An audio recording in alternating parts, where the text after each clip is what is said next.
So, yeah, I wanted to give you a really very broad overview of my research around precision medicine, around big data, and around equity, and how our current precision medicine vision for 2030 and the next decade is actually flawed, because most of the data that we have is partial, and you cannot have precision medicine with partial data. So hopefully at the end of this presentation, you have some better understanding of why I mean this. So, oh my gosh, it seems like my the order of my this has been yeah, one more problem. Anyways, so what we're going to be talking today, I'm going to explain precision medicine and how genomics, since we're in a sort of gene editing module, enables patient-centered diagnosis and treatment. I'm going to be talking about how this is actually used in the clinic. I'm going to give some understanding of the different type of diseases and how genetics and genomics is actually used in the clinical setting. And then we're going to be talking about equity implications and what that means for research. So there's been a paradigm shift. It's not surprising. It seems like we've been in a paradigm shift at least since the turning of the 20th century into the 21st century. The old standard being that traditional medicine operates on, specific groups of people. So we treat the average patient based on population-wide studies. And a lot of that meant that whenever anyone received a medicine or a treatment, it was based on trial and error. And of course, this would work quite well on those patients on whose data and clinical trials have been trained on, but it didn't work for the vast majority of the rest of the world. And what we are trying to do in the medicine of the future, by being more precise, we want to have a patient-centric model where you give the right drug for the right patients at the right time at the right dose. And we can do that if we use individual biological data. But of course, data for patients is expensive to produce, and it's also incredibly sensitive. And we nearly don't have enough of it, unfortunately. So there was this vision introduced by a very famous scientist who name escapes my mind, but he mentioned about this P for precision medicine, P for personalized medicine. Personalized, meaning we should be able to develop medicine that is tailored to the genetic makeup. Predictive, whereby we identify risk before disease occurs. Preventative, meaning that we intervene early to stop progression. It's better to prevent than to act once the disease has been already in a late stage. And then participatory, where the patients own and contribute their data. In other words, they stop being the passive recipient of interventions, so they have decision making. What's happened, though, is that if we look at currently today in the global administration of drugs, around for every person helped by the top 10 grossing drugs in the US, only between for every person that is helped, between 3 and 24 people fail to improve.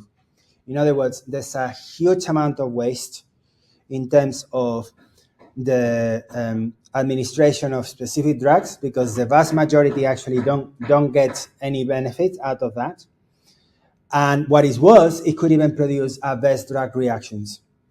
So in precision medicine, it's a burden where healthcare systems are producing undesirable adverse drug reactions, delayed treatment windows, and financial waste.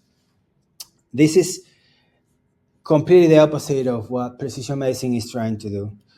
Precision medicine, as I said, focuses on individual responses rather than population averages, enabling patient-centric diagnostics.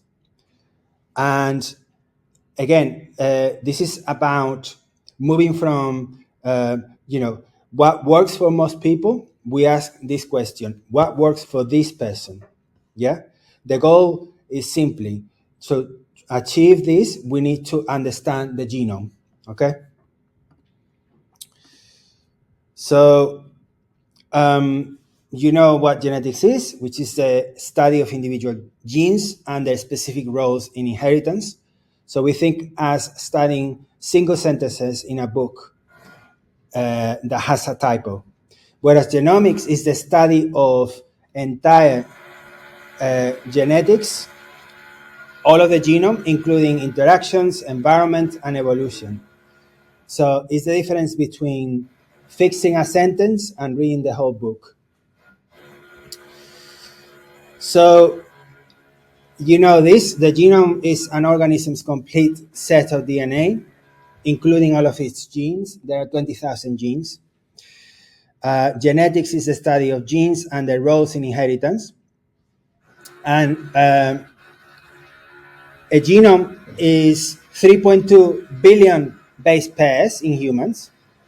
Genetics studies individual genes. And look at these numbers: about 20,000 protein coding genes, 4 to 5 million variants per person, and yet we are 99.9% identical to each other. And it's precisely that difference of around 3 to 5 million variants that makes us unique. And understanding which of these variants matters for health and is the challenge that we are trying to tackle in precision medicine. And this became possible because of a cost revolution. So the Human Genome Project is really the reference genome. It's not a single person. It's a mosaic of small number of anonymous donors. And this reference serves as the map against which we compare all of the patients to find variants. So what makes us unique? So we have SNPs, single nucleotide polymorphisms. That is a change in a single letter, A to T, for instance. And this is the most common type of variation. We also have indels, which stands for insertions and deletions, and they are small chunks of DNA added or removed from the sequence. And then we have copy number variations, or CNVs, which are large sections of the genome that are repeated or missing entirely. So in 2001, sequencing a human genome costs around $100 million. And it took years. Today, you can get a whole genome and sequence for around $1,000. Even if you get into some specific technology like Ultimate Genomics, you can get it down to $200 for a whole genome. And that's a 500,000-fold reduction. And it's much faster than Moore's law for computers. I'm not sure if you've ever come across the Moore's law. Have you heard that before? So Gordon Moore was the CEO of Intel in the 60s. And he said that the transistor compute capacity would double every 18 months. And it has happened fairly steadily throughout the past few decades. So around 18 months, compute power, the amount of transistors that we can fit in a chip has been doubled. And that explains why compute has skyrocketed. And now that we live in a sort of compute era with AI, so it kind of demonstrates this exponential growth in our ability to develop computing power.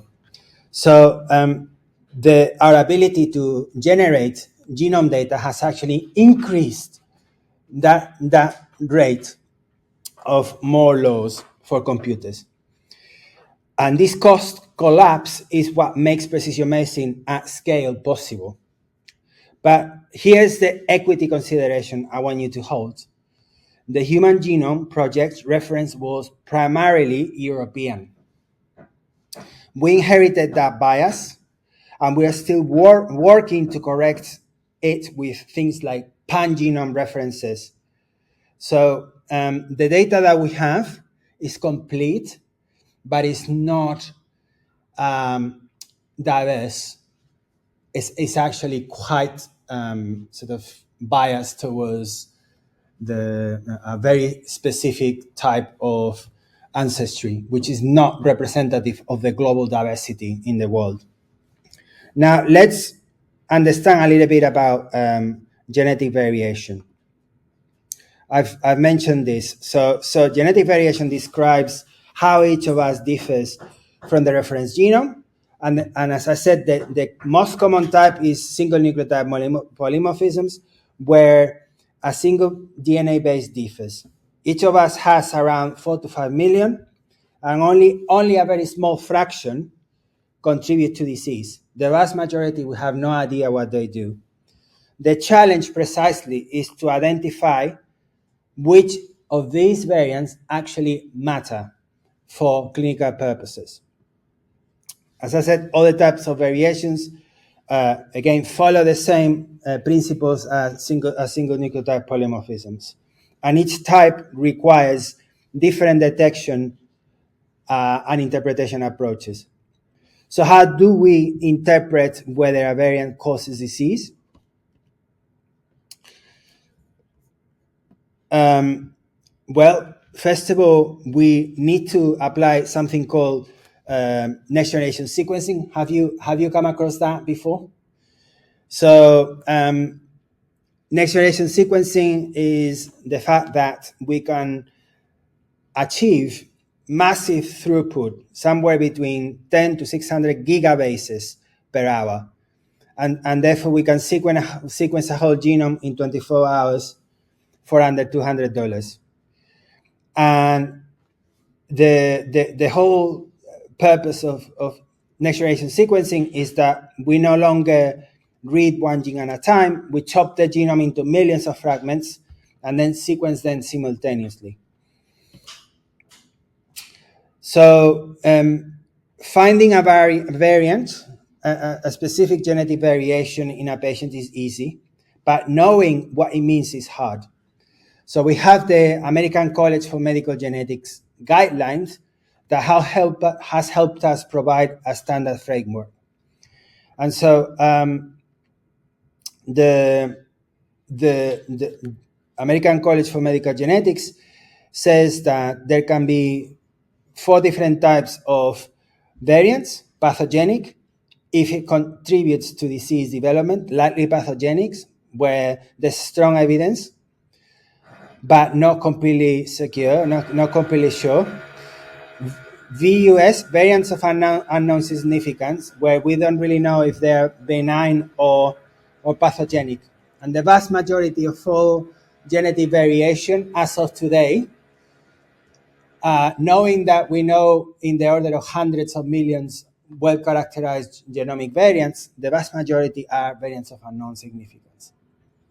And this is problematic because it's really the bottleneck in terms of the development of the genomic revolution. Some of them will be benign. We expect the vast majority to be benign, to be honest, because we are all carriers of hundreds of pathogenic variants, yet we don't die because there are mechanisms that compensate for specific deficits. And the fact that you may carry a pathogenic mutation doesn't necessarily mean that you're going to develop deleterious phenotypes or diseases. You may have seen this before. So we have from the genetics point of view, we have two different types of diseases. We have Mendelian diseases, also known as monogenic, which is the sort of traditional type of genetic disease that we used to study before we had genomic data. And it was caused by a mutation in a single gene, and they had high penetrance. Have you heard of the word penetrance before? Penetrance means the proportion of patients that develop pathogenic phenotypes and who are carriers of that specific mutation. And you can see that the vast majority, even the most penetrant mutation, like BRCA1 mutation, reaches around 80% penetrance. In other words, not all of the patients who carry pathogenic mutations end up developing the disease. And that penetrance is going to vary depending on the disease and the mutation. However, having one of those Mendelian pathogenic mutations are quite predictable. And they follow Mendel's laws of dominant recessive. That's why it's called, they are called Mendelian diseases, because they follow Mendel's laws. But the vast majority of diseases that people die of, they are not Mendelian. In other words, they don't just follow a mutation in one gene. The vast majority of what people die of, they're polygenic diseases. In other words, they involve many genes. They are the typical diseases that we all know of. Alzheimer's disease, heart disease, renal disease, metabolic diseases. The vast majority of diseases that people die of, they are polygenic disorders. And they don't follow Mendel's laws because they are involving many different genes. That's why we also call them complex diseases, because they are caused by the interactions of many genes and the environment. And they're characterized by a low penetrance per variant ratio, by statistical association. As you can see, diabetes, heart disease, and cancer, they are all polygenic or complex disorders. The workhorse for understanding the genetic contribution to disease in polygenic diseases or complex diseases, we call them genome-wide association studies. And we use genome-wide association studies as a way to find variants that appear more frequently in those with the disease. Here you have a slide that shows how it works. So you have cases and controls. So cases are going to have, they're affected by the disease. Controls are unaffected. We have both of them genotyped, analyze their genetic frequencies, and those genetic variants whose frequency is significantly higher in cases versus controls, then we assign a statistical association as a predictor for the presence of that particular disease. And so the output is going to allow us to identify genetic risk factors associated to that particular disease. Any questions so far? Am I going too quickly, too slow? Is it this new, some of it? Okay. So the American College guidelines provide a standardized framework for variant classification. Here, I've actually included 5 categories: pathogenic, directly contributing to disease; likely pathogenic, high probability of causing disease; uncertain significance, where we don't have enough evidence; and then likely benign and benign. So the core questions are, does this variant explain the patient's symptoms? That's what we really want to understand, if a particular variant actually explains the patient's symptoms. And the other important question is whether someone inheriting this particular variant would actually develop the condition. Okay? But here is the equity issue. Variants of unknown significant rates are much higher in non-European populations. And when I say non-European, I mean ancestry, okay? Because there's a lot of people who would ancestrally be cataloged, I don't know, South Asian, for instance, in Europe, right? I mean, European, non-European ancestry populations are underrepresented in reference datasets. And this limits the clinical utility of genetic testing for these communities. And this is a real problem, because if we don't have the real diversity representation within our populations, then our understanding is not going to reflect the reality of human disease. So let's look at how we generate variant data. So next generation sequencing, as I said, has revolutionized our ability to read genomes. And we can sequence millions of DNA fragments in parallel, generating gigabases per hour. The choice between whole genome and exome sequencing depends on the clinical question. Exome sequencing, which captures the 2% of the genome that codes for proteins, is cheaper and easier to analyze, with about 30% diagnostic yield for rare diseases. Okay, so if we sequence a patient with a rare genomic disorder and we only sequence the bits that encode for protein, the average chances for us to find the causing mutation is around 30%. In other words, the vast majority of people go undiagnosed. Now, you may think, what's the point then to do exome sequencing? Well, before we even had sequencing, the diagnostic yield was around 11%. And that we are talking at the beginning, just before the human genome revolution.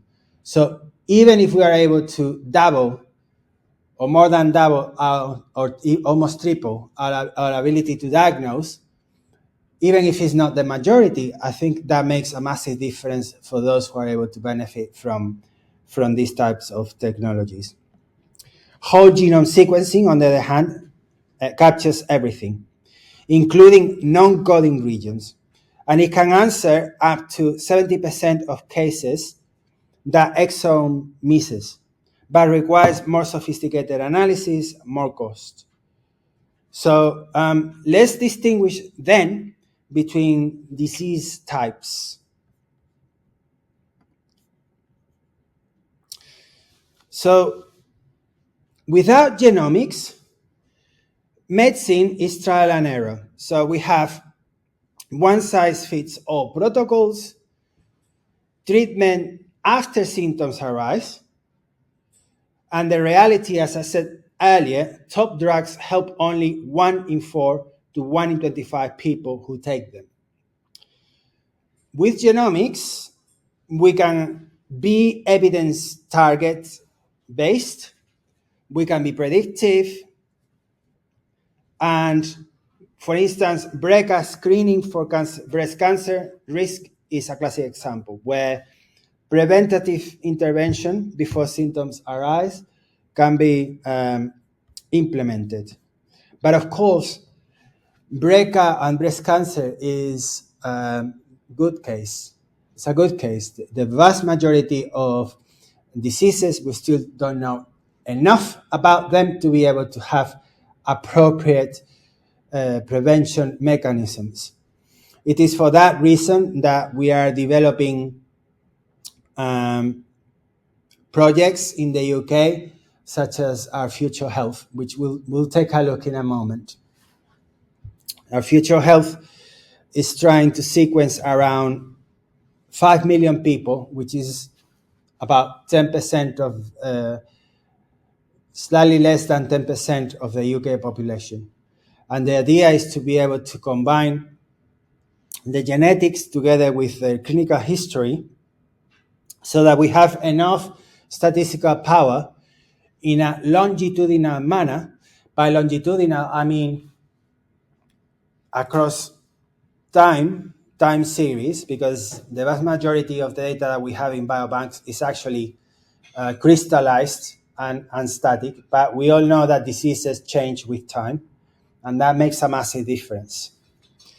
So the promise is that we'll be able to have much better, more preventive interventions before symptoms arise. But this is the promise. And it only works if the genomic knowledge base represents everyone. So let's look at the global picture of genomics. So we have that national genome projects are proliferating worldwide. Iceland's DCODE started in 2003. They managed to do the sequencing of around 300,000 people. Well, not the sequencing, we call it the genotyping, which is basically around 1 million SNP markers for the whole population. The UK has invested heavily, and we have Genomics England, the UK Biobank, and Our Future Health. Genomics England was the company set up to develop the 100,000 Genomes project, which has defined for the rest of the world how genomics is implemented and integrated in the healthcare system and in the NHS. If we look at the UK's 22 to 25 investment, around 105 million has been now dedicated to develop newborn screening of 100,000 babies, which is, again, world leading and something that hasn't been done anywhere else at that scale. And hopefully will tell us a little bit about what the future of medicine will look like, where we would expect our genome to be sequenced at the point of birth, given that it never changes and it stays fixed since we are born. Then we also have 26 million that have been spent or invested in cancer genomics, and notably 22 million specifically to tackle health inequalities through diverse sequencing. But the critical question is this: are diverse communities included as partners in these projects? And so partnership means shared governance, it means shared benefits, and community engagement from the start. Because you may have the situation where you have a data set where you have included diverse population, but that doesn't necessarily mean that you are involving those communities, that you are applying the due diligence of understanding their cultural as well as historical sensibilities into the study. Because what you find is that a lot of the time, the people who are actually performing the studies, they have no idea about the actual people's culture sensitivities, backgrounds when they are analyzing their data. I'll give you an example. One of the defining reference genome projects, it was called the 1,000 Genomes Project. It included around 2,500 genomes from 28 different populations. And these populations were scattered throughout the whole of the 5 continents.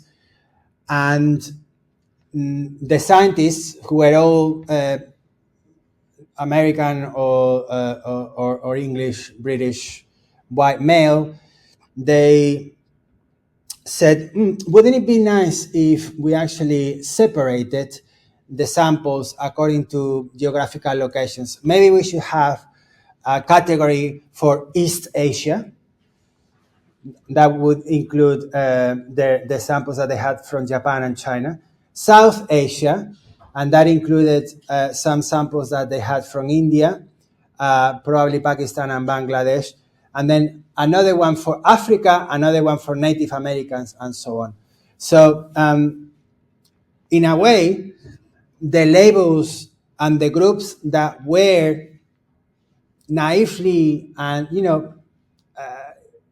I'm not questioning their goodwill, but I would say what the Silent Genomes Project from Canada, which represents the voices of many native individuals from British Columbia, if you are going to develop and generate knowledge, nothing about us without us, okay? And I think this is something that is now resonating tremendously among my peers and myself, where if we're going to perform any kind of analysis, nothing about them without them. They must be involved from the beginning, not just in the understanding design of the project, but also in the decision making, as well as governance and benefit sharing of any particular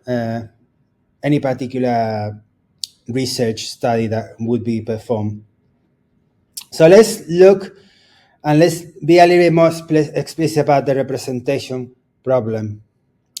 So this slide bears repeating. So we have 86% of genome-wide association studies that are based on data from European participants.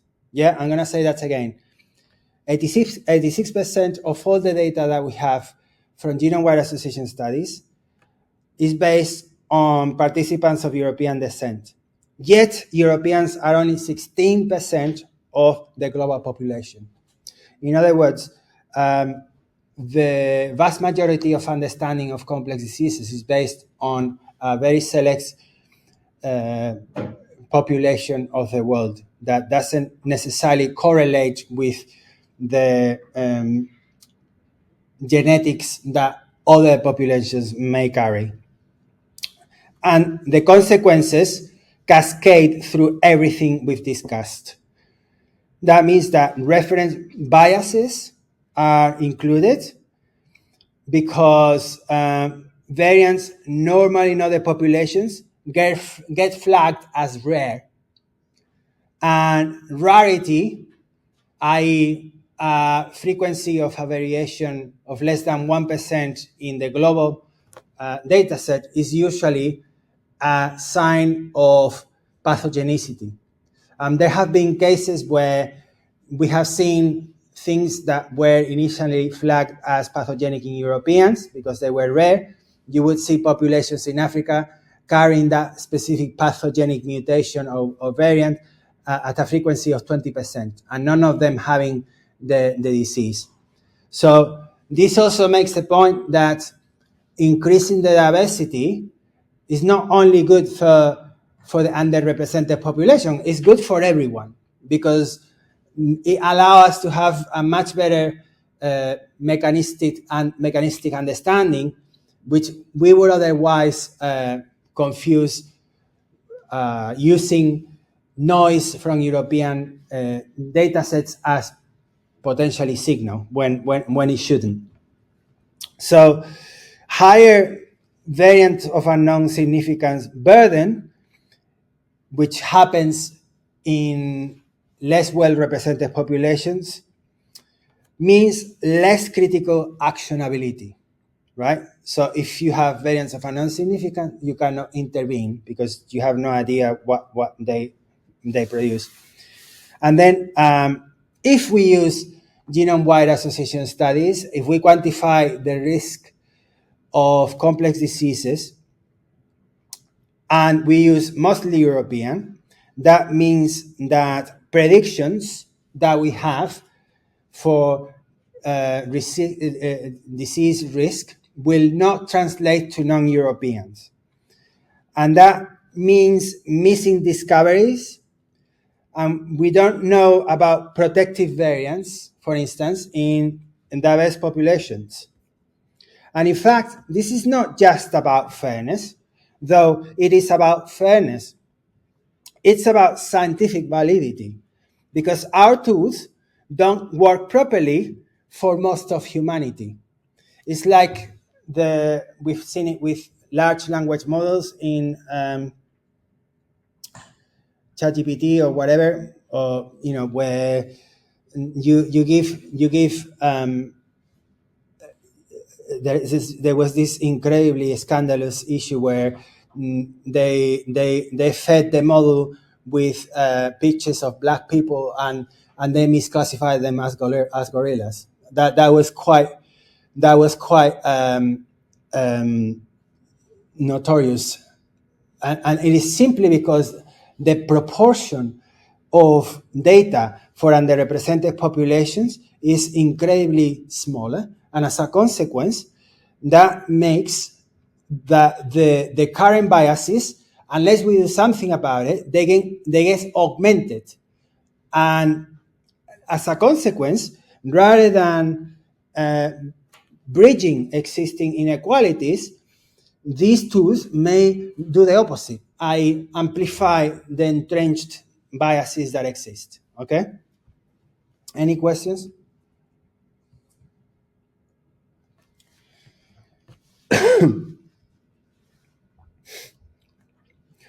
So, what are the challenges for genomic medicine?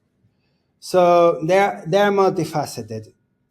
On the one hand, we have a situation where healthcare systems face aging populations with increasing chronic disease, while budgets remain flat. Scientifically, most diseases are complex and multigenic, and although our knowledge is growing, interpretation is actually becoming more complex, not simpler, simply because we have more data. Then, on equity and ethics, the persistent underrepresentation, data governance challenges, and privacy concerns, usually from the point of view that the data may be used or abused by institutions or entities whose primary goal is not necessarily the well-being of the patient. And so it is a challenge to make sure that the fruits and the outputs of this research actually benefits all communities. And as medicine becomes multidisciplinary, we need biologists, statisticians, computer scientists, ethicists, clinicians working together.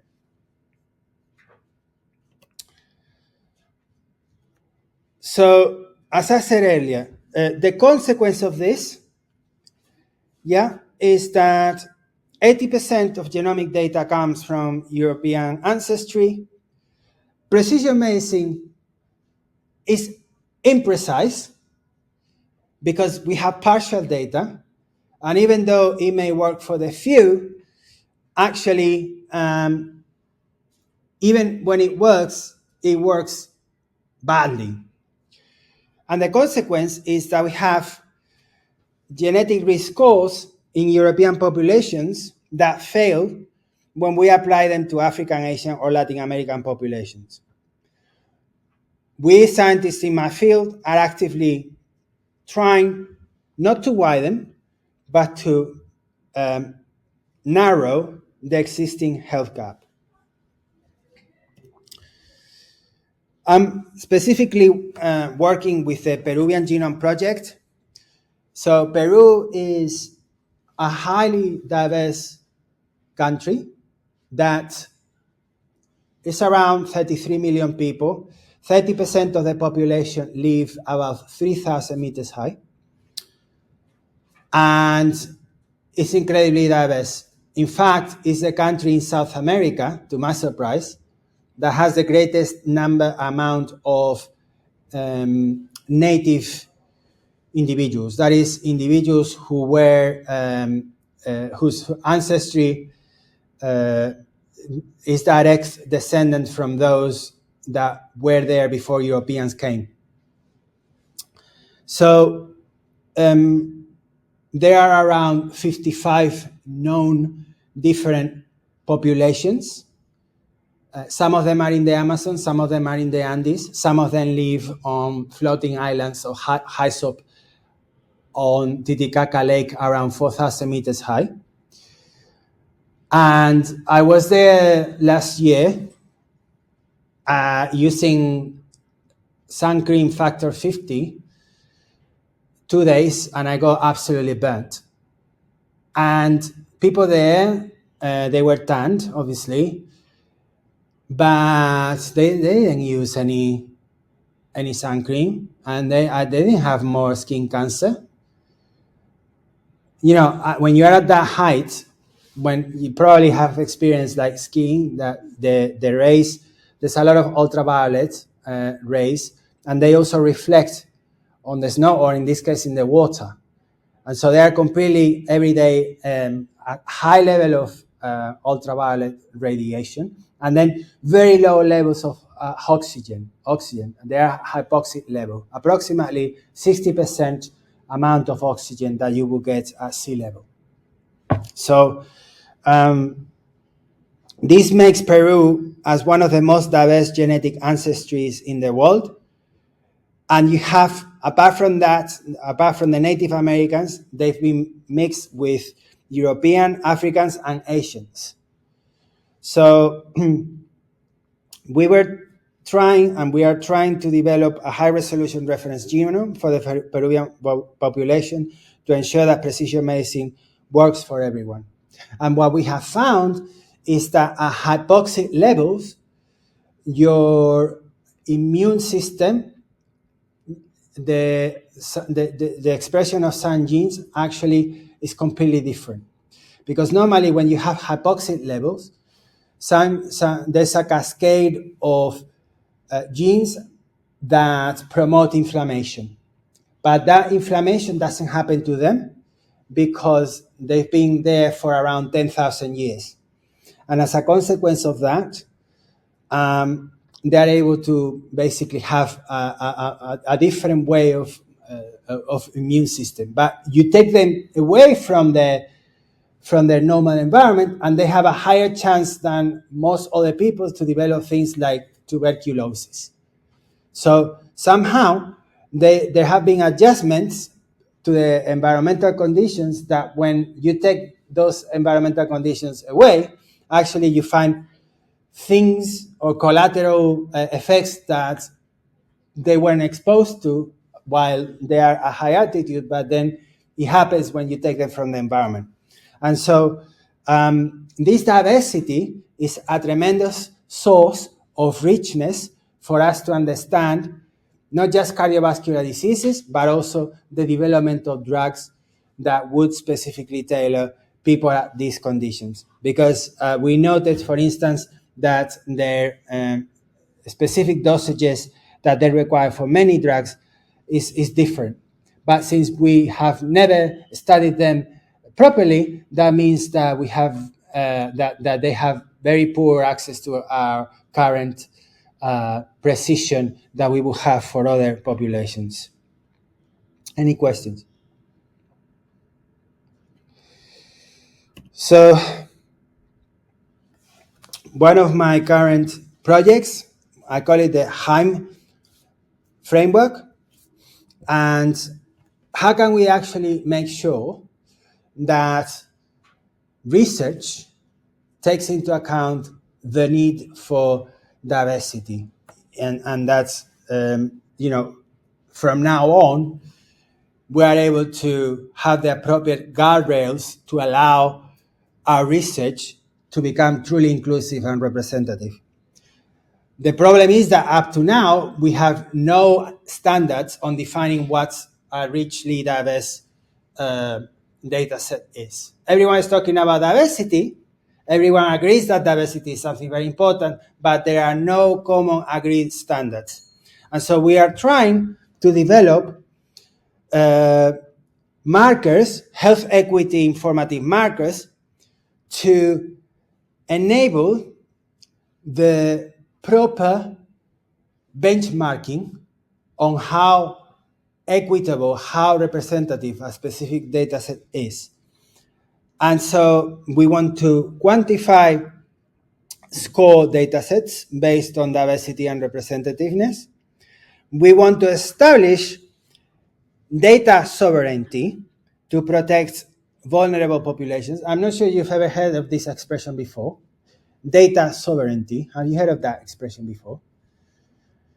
So in other words, who has access to the data, who protects the data, who manages the data under a regulatory framework that is fair for those being to whose data that belong. Okay, and again, this is one of the current frontiers in biomedical research, which, as you may have gathered already, is primarily data driven. Yeah, and we also are trying to implement HIME framework governance models to translate metrics into clinical guidelines for equitable artificial intelligence. So let's look a little bit at pharmacogenomics. I'm sure you heard of this term before. Pharmacogenomics allow us to identify that there are drug gene relations. In other words, that depending on your genetic makeup for a specific number of pharmacogenes, so anytime you take a drug, that drug actually is not in its final form. Usually it's kind of a pro-drug. It requires some amount of metabolization in your system. And that metabolization is performed by an enzyme, be it CYP2D6 or some others. And what we find is that many of those enzymes from cytochrome P450, they are incredibly diverse. We find a lot of variability in those genes that metabolize those drugs. And those variations have direct effect on the patient's ability to metabolize the drug. And so you're going to find that depending on your genes, you're going to metabolize fast or slow drugs. And so if you are a fast metabolizer, do you need higher dose or lower dose, you think?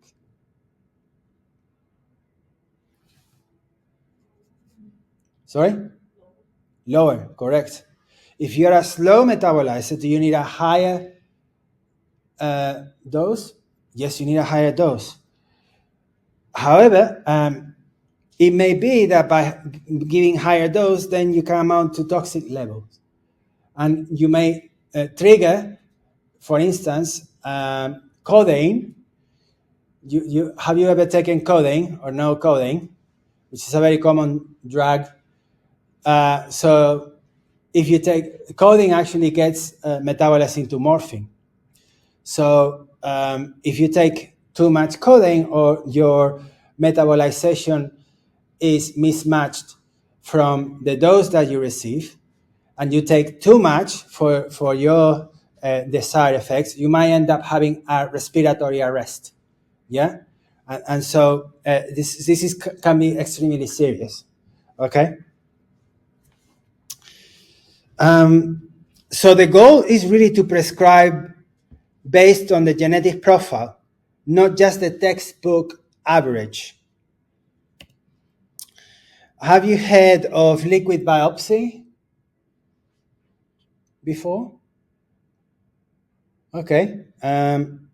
So it's an incredibly and fast evolving field of research that allow us to identify tumors based on shed DNA, ctDNA, circulating tumor DNA, into the bloodstream.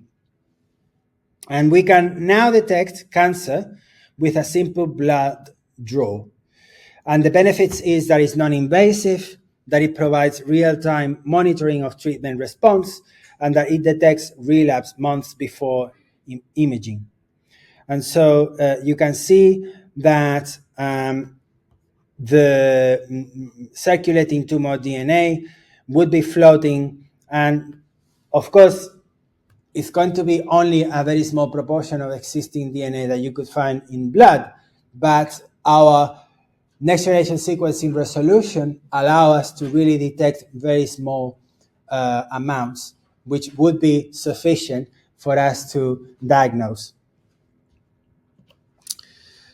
You also may have heard of participatory genomics or direct-to-consumer genetic testing. Have you ever come across that? So there's a possibility of paying $100, send a test tube with your saliva somewhere, and then they analyze using an array 1 million SNPs. And companies like 23 have demonstrated and democratized access to genetic data, where millions of people now have access to their own raw data.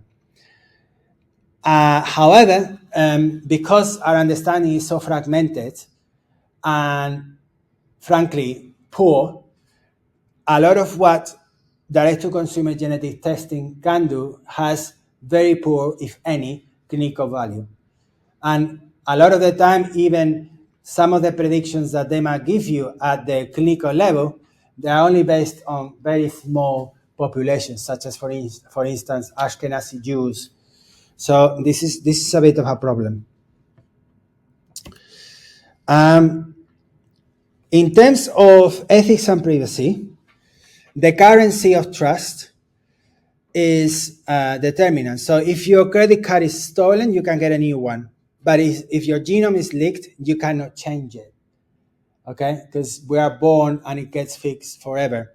And once you give your data, then you have no control to make sure that the data is being used in the right way for the right purposes. So the key question is who owns your data? And can insurers use it against you? And how do we share data for research while protecting privacy? Okay, so here are some key takeaways from this part of my lecture. So there are 4 things I want you to remember. First is that genomics is transforming medicine from trial error to targeted predictive and preventative care. And it's mostly because the cost barrier has collapsed. Second, variant interpretation is complex and it requires standardized frameworks and awareness of limitations. Simply because the variant of unknown significant burden in diverse populations is extremely great.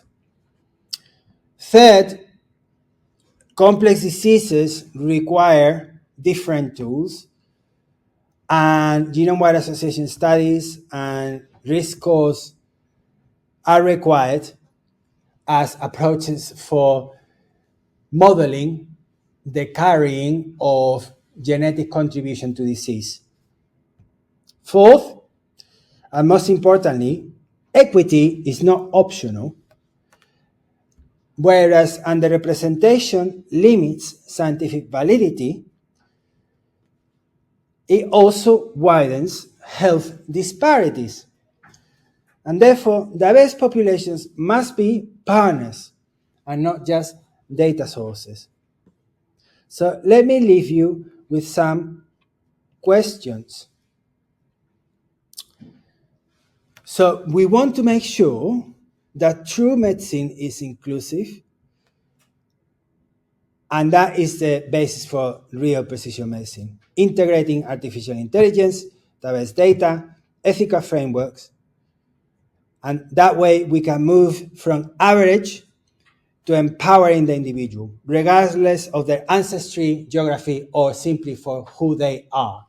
So if we find an individual who is not getting the same standard of care simply because of reasons that have nothing to do with our understanding of biology, but have to do maybe with access to technology, because lack of representation, because whatever reason, that is an injustice. And we cannot justify anymore why we should be doing research if it's only going to just benefit a few individuals. Because for medicine to be truly or true to its Hippocratic oath, it needs to be universal. So here are some questions for discussion. How do we balance predictive genomics against genetic determinism or discrimination? What do you think?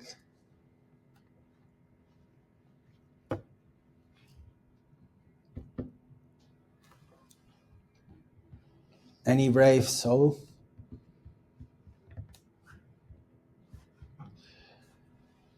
You know, we have this situation where a lot of people think that genetics is going to tell you the future.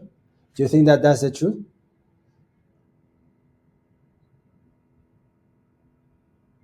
You think so?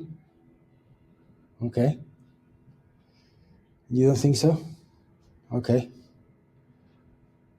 So what do you think genomics is?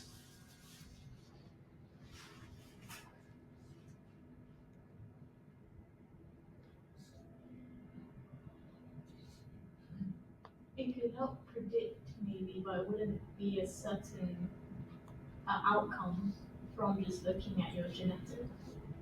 I agree. Yeah, it's probabilistic, really, isn't it? And that's the difference from being deterministic, because if it was deterministic, it would be a yes or a no. But it's not a yes or a no. It's a X% probability. Right? So that's really one of the key issues with genomics, okay? People don't understand that in general. Not even doctors. But now you do. Okay? Second question. What responsibilities do researchers and institutions have to ensure that genomic discoveries benefit all populations equitably? Many of us are going to be scientists, right? So what responsibility do we have as scientists to ensure this equitable discovery?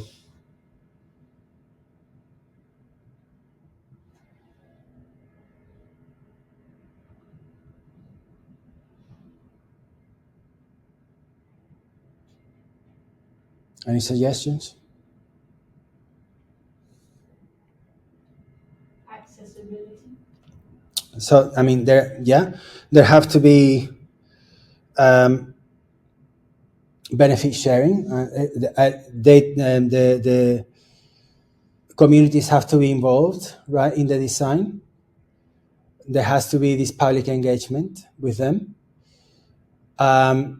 Ideally, we would want them to be represented in the research that unconsulted in the research that we perform. What other responsibilities do we have?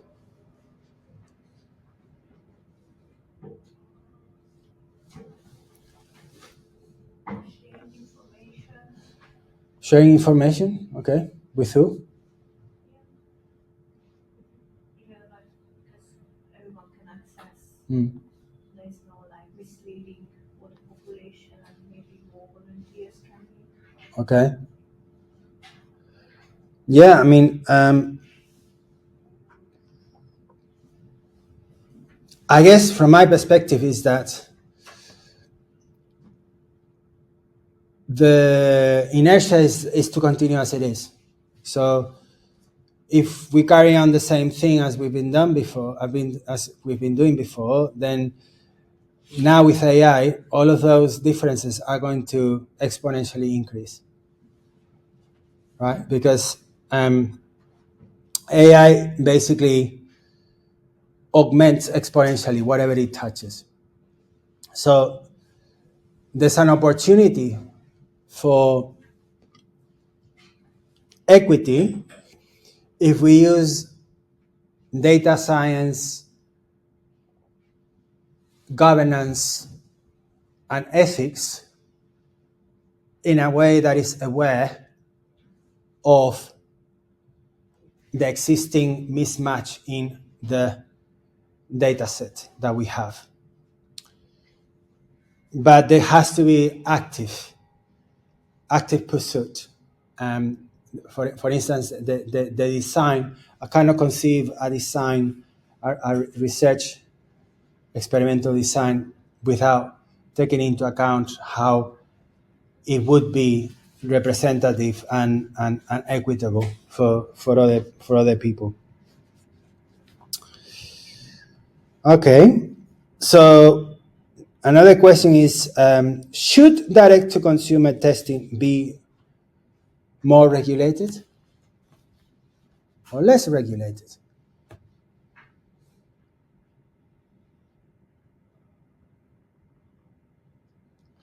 More regulated.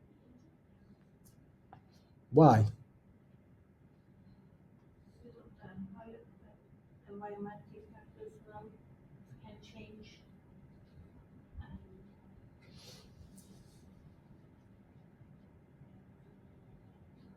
What do you guys think?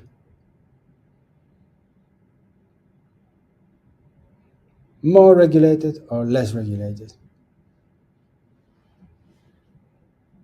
Okay.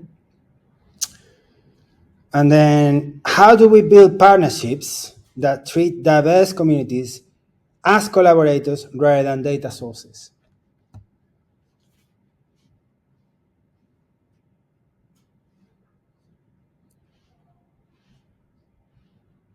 try and use more online tools such as surveys, questionnaires.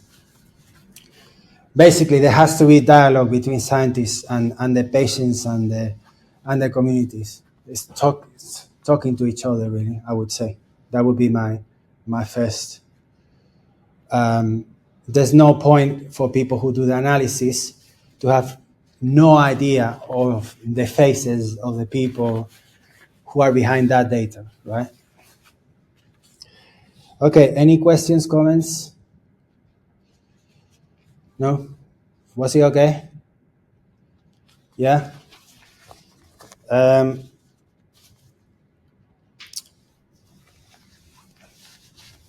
So I have some more slides, but I'm not sure if we should see them. It's a sort of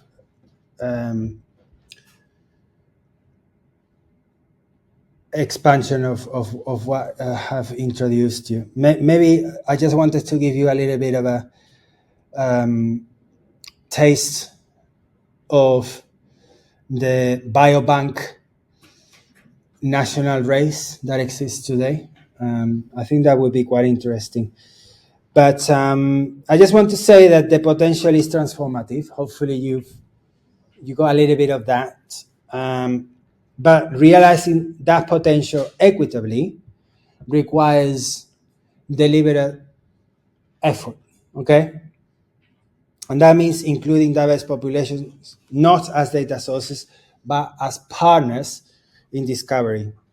So my mission, and I hope your mission too, is advancing equitable genomics for global health, okay? And so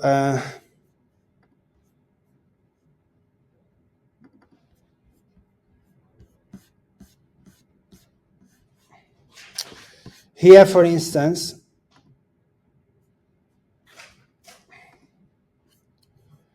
okay, I'm going to stop that and I'm going to share a new window.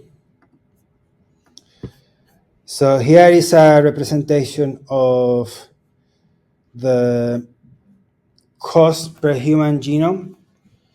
So this is, you remember I mentioned this Moore's law of doubling computational processing power every 18 months, which is exponential. This is a logarithmic graph.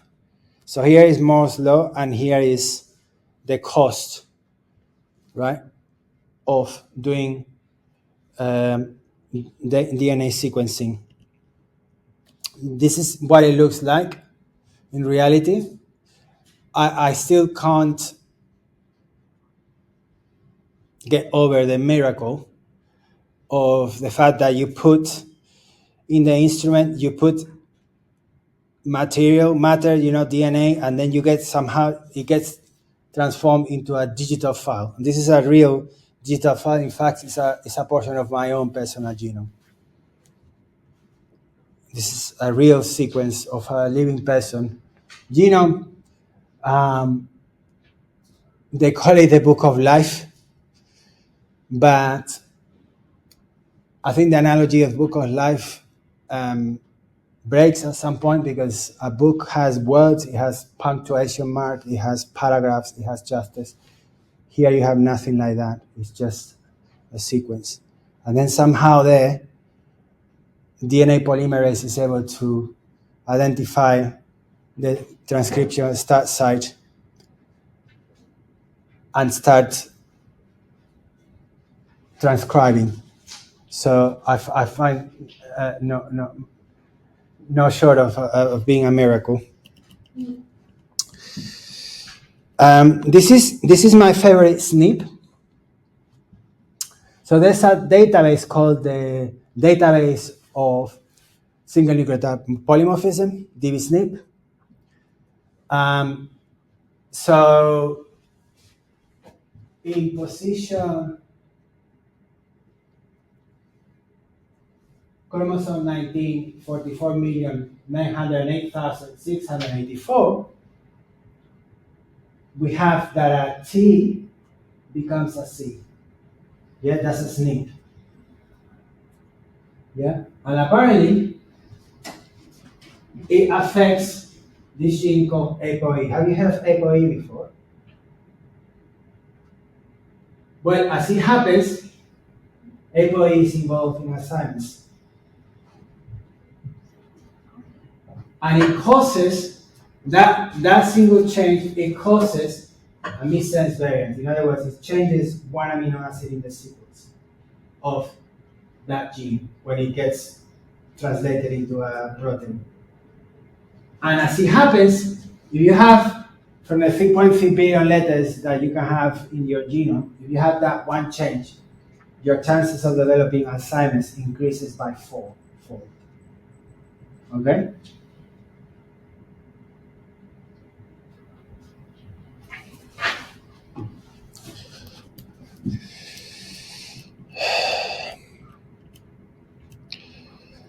So here we have two.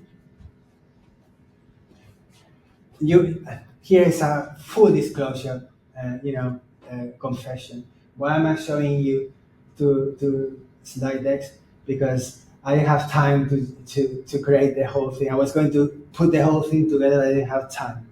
So there are some slides that I didn't manage, and the ones that I did want you to show, now I'm showing you, that I haven't shown you before, okay?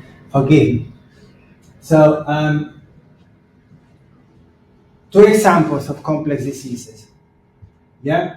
Remember about what we said about complex diseases. Diseases that involve, that their genetic risk is a consequence of contributions from many, many genes, right? So we have two opposite type of diseases of the spectrum. So you have type 1 diabetes, who is mostly genetic, and a little bit of contribution from the environment.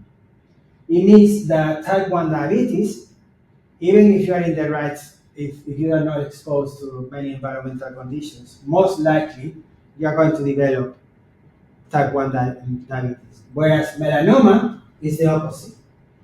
The genetic contribution is not so high. So for people like me who are very white, if I don't get some radiation, I'm most likely not to develop melanoma, even though I have a high risk genetically. Okay, it's almost also like alcohol dependency. You know, we know that there's a strong genetic contribution, but if your culture has never been exposed to alcohol, you're never going to become an alcoholic, right? So that kind of thinking.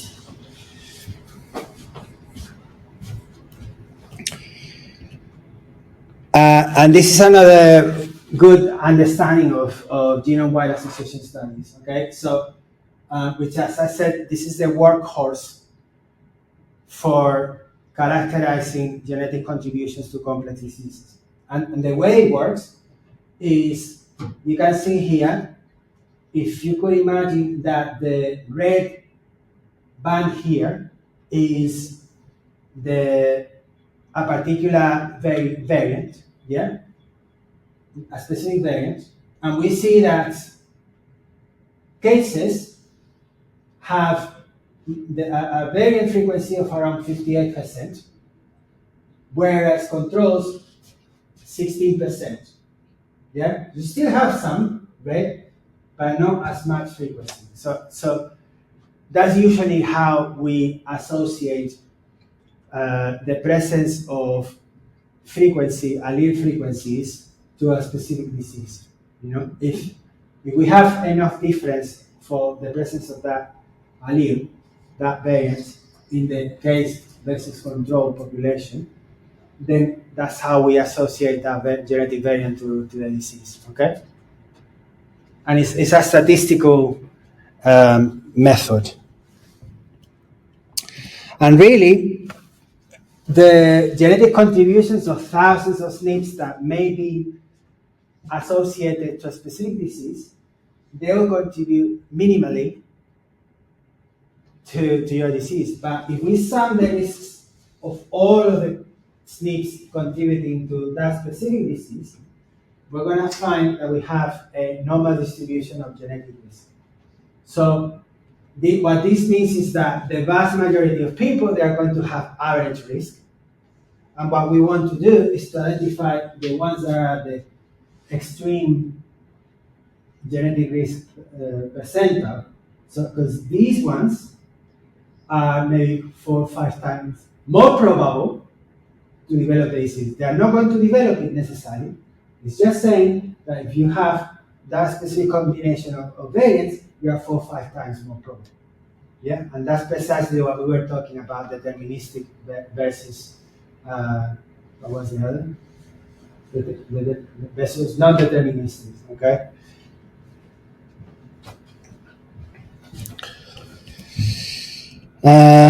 We've seen this, and there's obviously the Angelina effect.